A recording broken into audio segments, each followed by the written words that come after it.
had lived in my mother's house for 22 years, yet it never felt like mine. Every corner, every photograph, every carefully polished surface reminded me of how small I was supposed to be. Even as a child, she made it clear that my presence was an inconvenience. Sometimes subtle, sometimes cruel. When I was a teenager, I would sneak into the kitchen late at night, hoping to find a moment of comfort. A warm cup of milk, a soft word, anything to break the invisible rule she had built around me. Never exist too loudly, never take up space, never ask for love. But there was nothing. Only the sharpness of her gaze, the sigh that spoke louder than words, and the weight of her disappointment pressing down like a hand on my chest. By the time I turned 21, I had learned to navigate this house like a careful observer. I avoided her mornings, tiptoed around her moods, and learned to speak softly so that my existence barely registered. Yet, despite everything, I longed for something I could not name: approval, warmth, even just acknowledgement that I mattered. Some days, it felt as though the walls themselves carried her voice. I would hear the echo of her phrases in my head. "You are too much. You ruin everything. You should never have been born." The sting of them was familiar now, almost ordinary, almost unbearable. That summer, I stayed in the old guest room at the far end of the house. I painted the walls a soft cream, trying to make a space that felt like mine. Even there, I felt watched. She moved through the halls with precision, her eyes noting every misstep, every quiet sigh, every moment I dared to take up space. And when she spoke to me, her words were like invisible knives. "You take too long in the bathroom. Don't make so much noise. Why can't you be like your cousin?" I learned to carry the weight of her disapproval as if it were a second skin. Some nights I would cry silently under the thin blanket she had bought me years ago, wishing for someone, anyone, to tell me I was enough. But the house was quiet, and she never came. Still, I did not leave. I had no money, no real place to go, and despite her cruelty, there was a strange tether, part love, part fear, part the hope that maybe one day things could be different. I watched her closely, noticing the tiny cracks in her composure, the moments when she looked away from me with a sigh heavier than usual, the brief flashes of regret that she quickly hid behind discipline and control. It was in these small moments, when she thought I wasn't watching, that I began to notice patterns, subtle signs of a life she had carefully controlled and hidden. I didn't understand it fully yet, but a quiet curiosity grew inside me, mingled with resentment and longing. I wanted to know why she had been this way toward me, why she had carried her pain on my shoulders. And so I lived each day like this, measured, quiet, careful, waiting, watching, learning. Every glance, every word, every silence became a thread in a tapestry I was beginning to understand. I did not know what it would lead to, but I felt the stirrings of something dangerous, something powerful. One day I would see the whole picture. One day I would know the truth. Until then, I stayed, I endured, I observed, and in the quiet corners of her house, where her voice did not reach, I began to imagine a life that belonged to me, a life that was mine, and mine alone. Life in my mother's house had settled into a rhythm I hated but knew too well. Every morning, I woke before her, careful not to make a sound. The kitchen smelled faintly of lemon polish and old wood, the scent of control, of a home perfected for appearances but void of warmth. I would make my breakfast quietly, not daring to hum, not daring to laugh, for fear that she would appear at the doorway and dissect the sound of my voice as if it were an offense. Even when she was busy with her own routines, her presence lingered like a shadow. It was in the way her eyes flicked toward me across the living room, calculating, weighing, judging. In the way she commented on the smallest of things, the thickness of my hair, the cut of my blouse, the way I carried myself. Every movement felt scrutinized, every breath observed. I had learned to bend invisibly around her, but bending was exhausting. My shoulders ached from carrying the weight of her disapproval. My stomach knotted from the constant anticipation of criticism. Some days she would let a compliment slip, a rare, fleeting moment that would make my heart lift, only to collapse the next second under a wave of sharper words. "You really think you can handle that?" She'd ask about my attempts at cooking. "You'll never be organized enough for that job," she'd say about school or work. I pursued. The words were small, Ordinary, casual, yet they accumulated, a tidal wave forming over years. I had learned to respond with quiet nods, polite smiles, and controlled expressions. To show any anger or frustration was forbidden. To cry openly would be punished with indifference, with mockery, with subtle reminders that I was the source of her suffering.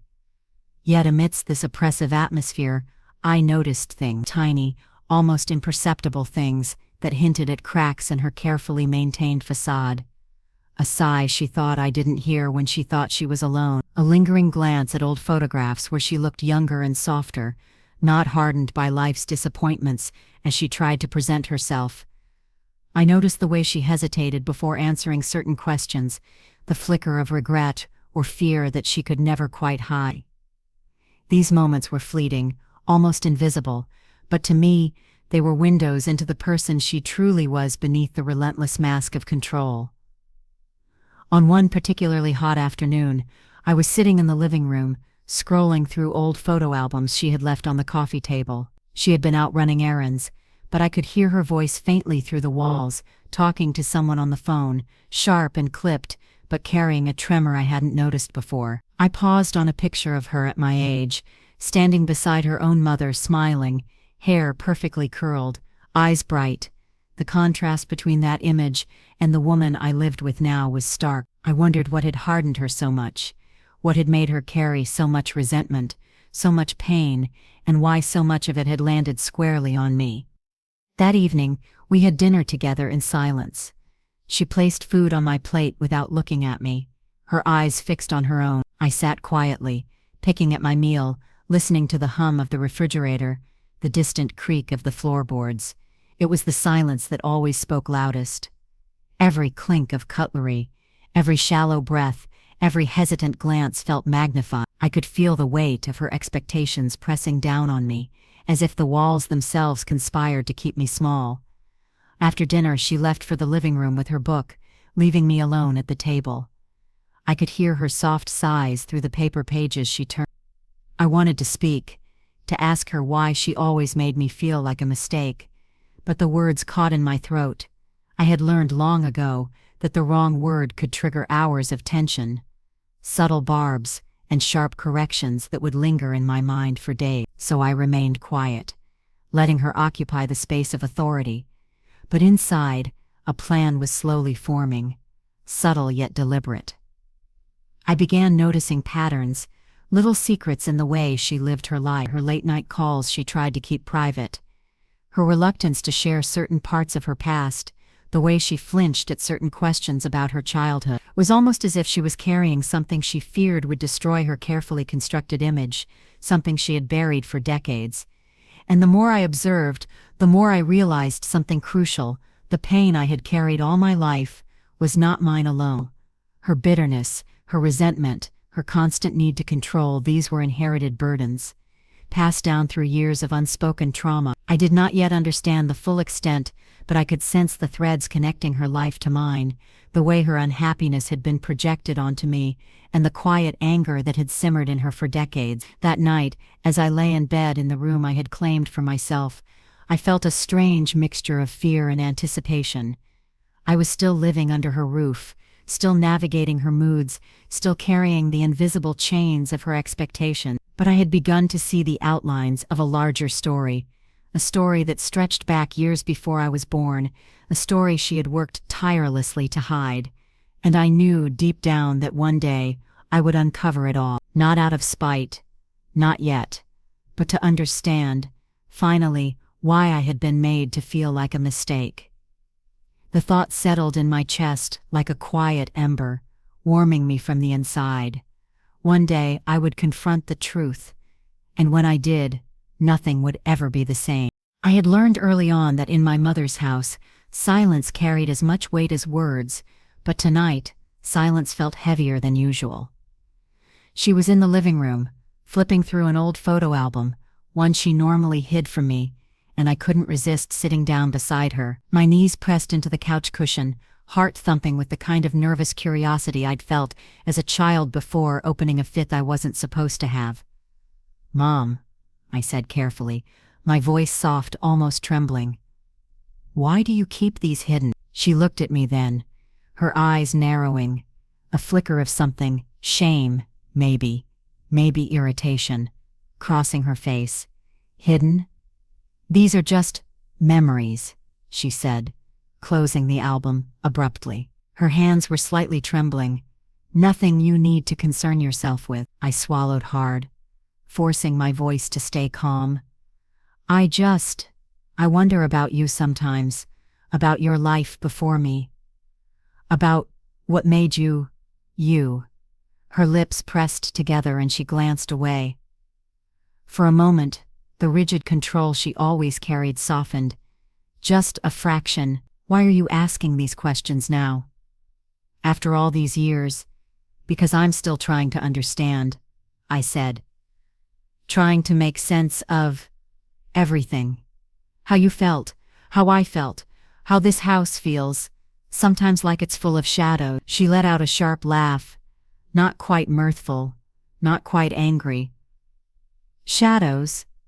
That's dramatic, don't you think? Her words hit like a slap, but I didn't flinch. I had practiced patience for 22 years. I had learned to survive her moods. I'm not being dramatic, I replied, my voice steady despite the heat rising in my chest. I feel them every day, and I think you know it. She leaned back in her chair, arms crossed, staring at the ceiling as if measuring the distance to the truth. You've always been sensitive, too sensitive. That's why everything feels like a performance to you, and yet, she paused, finally looking at me. Maybe it's true. Maybe there are shadows. But that's life. Shadows don't disappear just because you notice them. I felt my stomach knot. Her words were carefully measured, casual, dismissive, yet somehow revealing. I could see the cracks in her armor if I looked close enough, and I was learning to look close. I stood and walked to the window, letting the soft evening light wash over my face. I don't want to fight with you, I said quietly. I want to understand. Why me? Why was it always me? Her shoulders stiffened. Always you. That's unfair. I didn't make you anything. You know, life just put you here. And I had my own battles. Then tell me, I whispered, almost to myself. I've been carrying your battles for too long. She didn't answer at first. The air between us thickened, charged with words neither of us dared to speak. Then she spoke, quietly, almost a confession. Some things, some choices I made, I've buried them. I thought they would protect you, or maybe me. I don't even remember anymore why I did half of it. I felt a shiver run down my spine.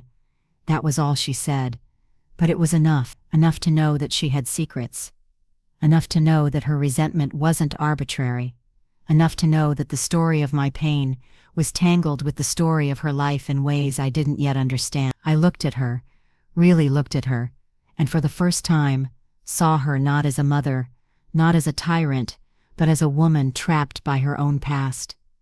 And somewhere inside, the quiet ember of resolve flared brighter. I would find the missing pieces.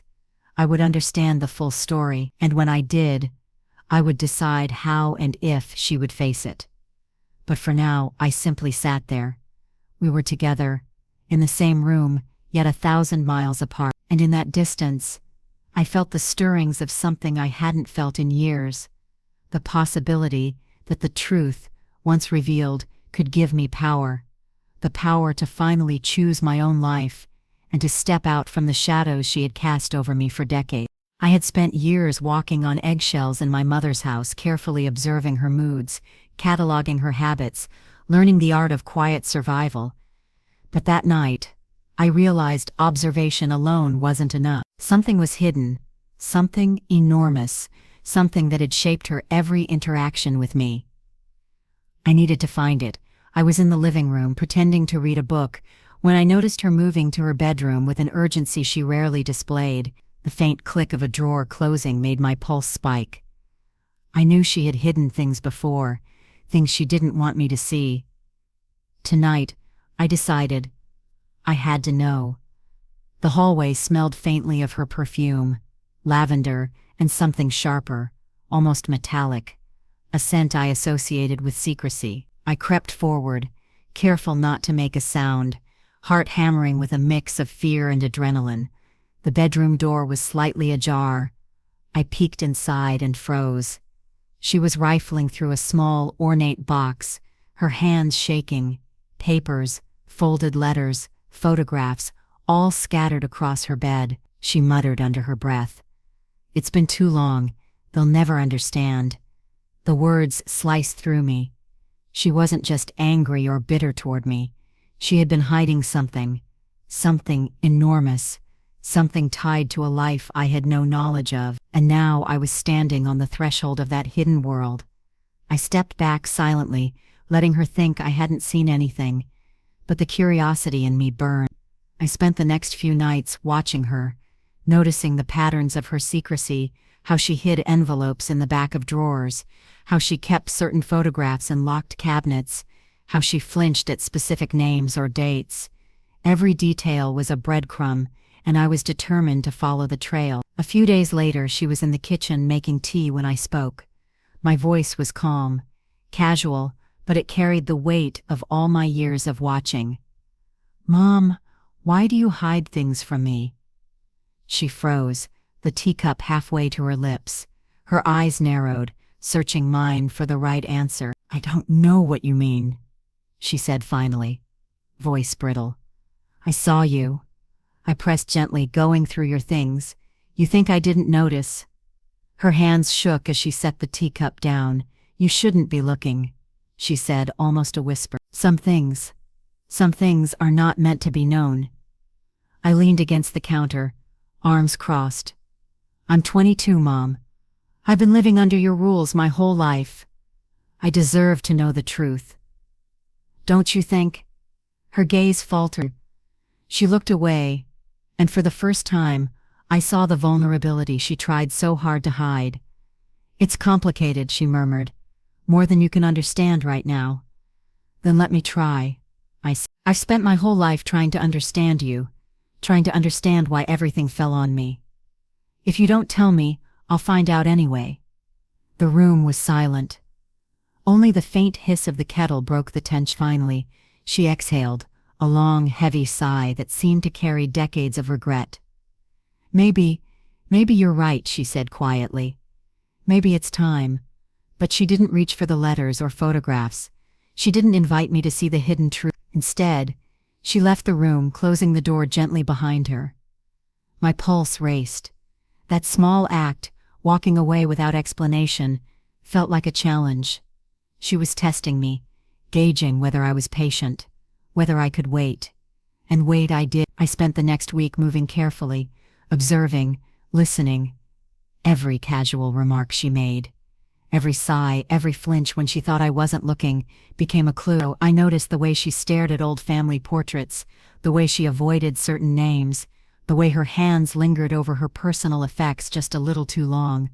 The puzzle pieces were scattered, and I began to assemble them in my mind. One night, I found myself in her study, pretending to read while she worked across the room. Her back was to me, her fingers tracing the edges of a stack of envelopes. I caught a glimpse of faded handwriting on one, my father's name, alongside dates I didn't recognize. My heart skipped. "Mom," I asked softly, unable to restrain myself, "what is that?" She froze, spinning to face me, eyes wide. For the first time in my life, I saw genuine fear in her expression. Not anger, not disdain, fear. She took a step back, closing the folder protectively. "You shouldn't be here," she said, voice shaking. "I deserve to know," I replied. "I deserve to understand why you treated me the way you did, why I've been carrying this weight alone. I've been patient, Mom. I've been quiet, but I need answers." Her lips pressed together. She looked at me for a long time, as if weighing the consequences of revealing the truth. Finally, she exhaled, her shoulders sagging. "It's time," she said. "But it's not simple. Some things will change how you see me forever." And in that moment, I realized this was the turning point. Everything I had endured, every sharp word, every withheld kindness, every silent suffering, had led to this night. I didn't know what the truth was yet, but I knew one thing. When I uncovered it, I would be ready. And I would choose what came next: forgiveness, distance, or justice on my terms, not hers. For the first time, the house felt charged with possibility, not oppression. And I waited, silently, for the shadows to finally speak. The next evening, I returned to the study, my heart pounding like it had all week. The letters were there, stacked in neat piles, as if daring me to uncover them. The air was thick with anticipation, the faint scent of her perfume clinging to the furniture. I hesitated for a moment, inhaling, letting the tension coil around me. She entered quietly, pausing in the doorway, her eyes wary. "You found them," she said, voice trembling. "You're ready for the truth." "I have to know," I said firmly, stepping closer. My hands shook slightly as I picked up the top envelope, the handwriting unmistakably hers. My pulse raced. She exhaled slowly and sank into the chair opposite mine. "Sit," she said. "I'll tell you. I owe you that much."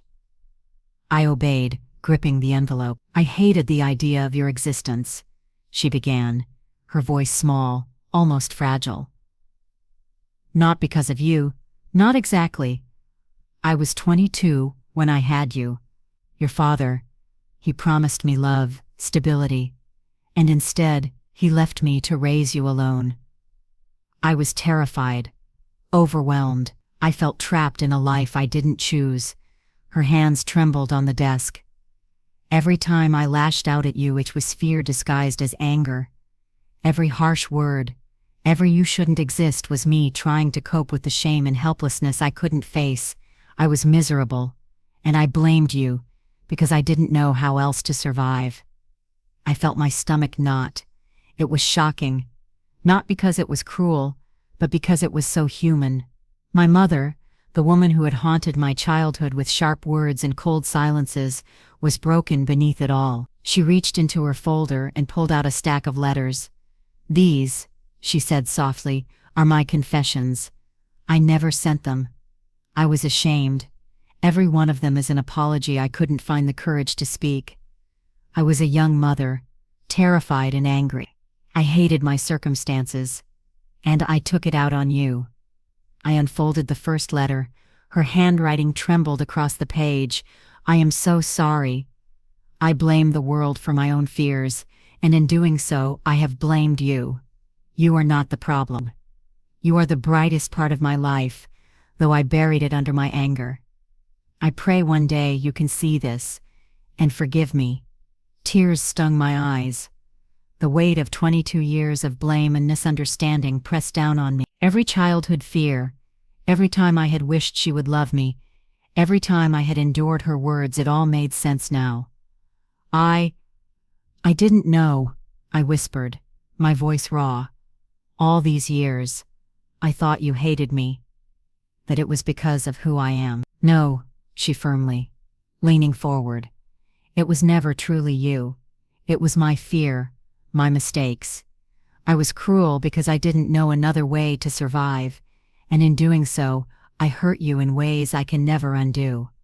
I took a deep breath, letting the revelation wash over me. Rage surged, but beneath it, clarity. I saw the truth. My pain was real, but so was hers, and I could choose how to respond.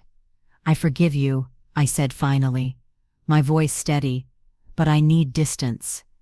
I can't just erase the years I lived under your anger. I need my own life, and I need boundaries. I need to breathe without the weight of your fear pressing down on me." Her lips quivered.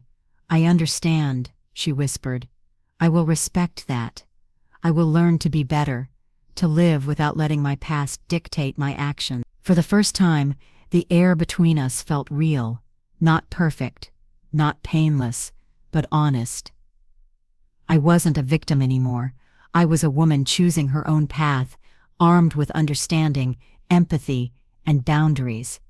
I rose, feeling a strange lightness. The letters remained on the desk, testaments to pain, fear, and ultimately truth. I had confronted the shadows, I had seen the humanity behind the cruelty, and I had chosen myself. That night, as I lay in bed, I understood. Forgiveness was not weakness, distance was not abandonment. They were the tools I needed to reclaim my life. And finally, I slept knowing that I was free, not because the past was erased, but because I had finally chosen how to live with it.